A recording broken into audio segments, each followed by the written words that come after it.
फिजूल खर्ची।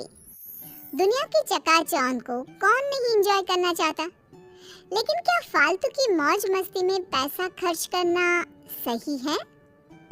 देखिए जरा, आजकल अच्छी नौकरी मिलना कितना मुश्किल हो गया है। सही कहा।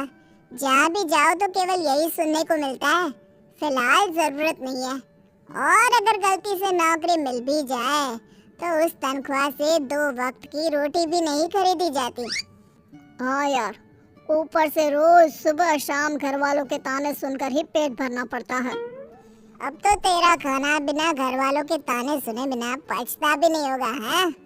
क्यों, तेरे घर वाले कुछ नहीं कहते? कहते तो है, पर क्या करें, कानों को सुनने की आदत हो गई है। अच्छा, तुम्हें एक जरूरी चीज बताना तो भूल ही गया। कल ना मुझे कमल का फोन आया था। कौन कमल? जो उस मोटे सेठ के दफ्तर में काम करता है?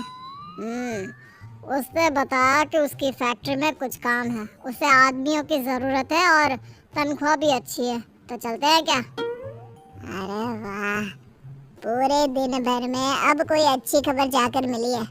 अगर मैं अपने घर वालों को बताऊंगा तो वो लोग खुशी से झूम उठेंगे। तो फिर देर किस बात की, चलो सुनाते हैं घर वालों को ये खुशखबरी। थोड़े दिन बाद दोनों फैक्ट्री में जाकर काम करने लगते हैं और उनको वो काम अच्छा लगता है। शहर की बात ही अलग है। ये चमचमाती हुई सड़कें, गाड़ियों का शोर, आंखें खोल देने वाले नजारे। शहर की इसी चकाचौंध में लोग अक्सर फंस जाते हैं मेरे दोस्त, तुम ये मत करना। क्यों, शहरों में क्या खराबी है? हमारी सारी जरूरतों का सामान यहीं मौजूद है और मैं तो खूब पैसे कमाऊंगा और यहीं एक अच्छा सा घर देखकर अपने परिवार के साथ बस भी जाऊंगा। पर उसके लिए मेरे दोस्त हमें बहुत सारे पैसे कमाने होंगे, और पैसे कमाने के लिए हमें मुंह कम हाथ ज्यादा चलाने होंगे। ऐसे ही काम करते करते 2-3 महीने बीत जाते हैं। काम करते करते पता ही नहीं चला कब 3 महीने बीत गए। अब तो घर वालों की बहुत याद आती है। बहुत सही कहा। कल माँ से बात हुई तो माँ भी यही पूछ रही थी, घर कब आ रहा है? क्यों ना हम 4-5 दिन की छुट्टी लेकर गांव हुआ है। और हाँ, उससे पहले एक दिन बाजार जाकर घर के लिए कुछ सामान ले आएंगे। गांव में तो आधा सामान मिलता है, आधा नहीं। और मैंने सुना है शहर के बाजार बहुत बड़े और सुंदर होते हैं। वहाँ तरह तरह की दुकानें होती हैं। ठीक है, कल छुट्टी की अर्जी देने के बाद बाजार चलेंगे। अगले दिन बाजार में, अरे वो देखो, कितनी सारी दुकानें, कितना सामान, कितनी बड़ी बड़ी दुकानें। अरे देखो तो कितना सुंदर लग रहा है। अच्छा, पहले वो सामान ले ले जो लेने आए हैं। हाँ हाँ, क्यों नहीं। फिर उस दुकान से शुरुआत करें क्या? नहीं नहीं, मुझे लगता है उस दुकान से, वहाँ से हमें सस्ता और अच्छा मिलेगा। और तुम्हें ऐसा क्यों लगता है? क्या वो दुकान तुम्हारे रिश्तेदार की है? नहीं, तुम्हारे। अरे दिमाग के पैदल इंसान, क्योंकि वहाँ पर ज्यादा भीड़ है और दुकान में डिस्काउंट का ऑफर चल रहा है।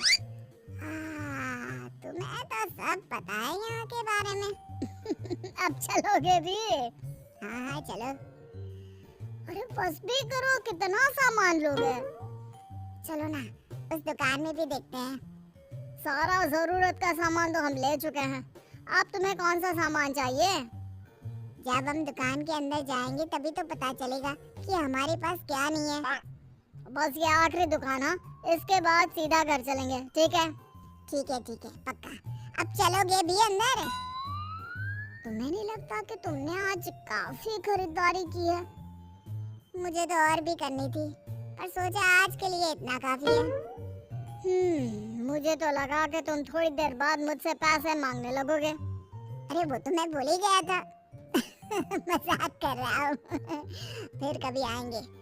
आज सच में बहुत मजा आया। वैसे घर वाले अपने लिए तोहफे देखकर बहुत खुश हो जाएंगे। खरीदारी तो हो गई भाई, अब पेट में चूहे दौड़ रहे हैं, चलो कुछ खा लेते हैं। ठीक है, चलो वहीं खा लेते हैं। खाना कितना अच्छा था, मेरा तो पेट फुल भर गया है। रोजाना कैंटीन का वो बेस्वाद खाना खाकर मेरा मुंह भी बेस्वाद हो गया था। आज कुछ स्वादिष्ट खाकर दिल को सुकून मिला। रोज ऐसा खाने को मिले, आहा क्या मजा आ जाए। कैंटीन का खाना तो ठीक ही होता है। हाँ, आज का खाना उससे ज्यादा स्वादिष्ट था, मानना पड़ेगा। उस दिन से सुरेश कई बार बाजार जाता खरीदारी के लिए और साथ साथ बाहर से ही खाना खाकर आता। सुरेश, तो कल शाम को कैंटीन में खाने को नहीं आया। मैंने बहुत देर तक तेरा इंतजार किया। फिर किसी ने कहा कि तू बाजार गया है। अभी कुछ दिन पहले ही तो तू बाजार गया था, कल फिर से क्यों गया? अरे कुछ दिन पहले जब मैं बाजार गया था ना, तो वहाँ एक बहुत बढ़िया जूते देखे थे, पर मैं ले नहीं पाया। और अब जब तनख्वाह आ गई तो कल ही मैंने वो जूते खरीद लिए। देख, आज मैं पहन कर भी आया हूँ। हाँ यार, ये तो बहुत महंगा लगता है। लग कैसे रहे? आजकल ना मार्केट में बहुत चल रहे हैं। ज्यादातर लोग यही जूते खरीद रहे हैं। लेकिन तुम्हारे पास तो जूते हैं ना, तो फिर ये नए जूते क्यों? अरे क्योंकि ये आजकल ट्रेंड में चल रहा है। छोड़, तुम नहीं समझोगे। लेकिन तुम अपनी सारी कमाई बेफिजूल की चीजों में खर्च कर रहे हो। बेफिजूल कहा, जूते ही तो लिए और एक आध सामान बस। कुछ दिनों बाद, अरे वहाँ के छोले पूरी इतने अच्छे थे, क्या बताओ सच में। क्या बता रहे हो? जरा हमें भी बताओ। कल ना मैं बाजार गया हुआ था, वहाँ मैंने छोले पूरी खाई, बहुत ज्यादा स्वादिष्ट थे। तू कल फिर बाजार गया था? तुझे नहीं लगता तू कुछ ज्यादा ही बाजार जाने लगा है और बेफिजूल की चीजों में अपनी कमाई उड़ा रहा है? अरे तो फिर से शुरू हो गया। तुझे इतनी दिक्कत क्यों हो रही है? तू तो ऐसे बोल रहा है जैसे तेरी कमाई उड़ा रहा हूँ। अरे अपनी कमाई से तो खा रहा हूँ ना। लेकिन अगर तू अपनी सारी कमाई ऐसे ही उड़ाता रहा तो अपने घर वालों को क्या भेजेगा? उसकी चिंता करने की जरूरत तुम्हें नहीं है। बड़ा आया मुझे भाषण देने वाला। इसके बाद से सुरेश राम से दूर रहने लगा। कुछ महीनों बाद दोनों अपने घर जाते हैं। अरे तुमने सविता का घर देखा? उसने कितना शानदार घर बनवाया है। हाँ, मैंने देखा। जैसा मकान शहरों में देखने को मिलता है ना। मैंने सुना है उसका बेटा राम शहर में नौकरी करता है, उसी की वजह से वहाँ एक पक्का मकान बनवा पाए।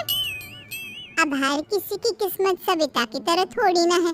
इतना मेहनती बेटा, नहीं तो काम तो सुरेश भी वही करता है, पर क्या करे, उसने अपनी सारी कमाई फिजूल की चीजों में खर्च कर दी। दूर से सुरेश सब बातें सुन रहा होता है। काश मैंने तब राम की बात मान ली होती तो आज ये सब सुनना नहीं पड़ता। अब पछताने से क्या फायदा दोस्त? तुम अपना पैसा फिजूल चीजों में बहा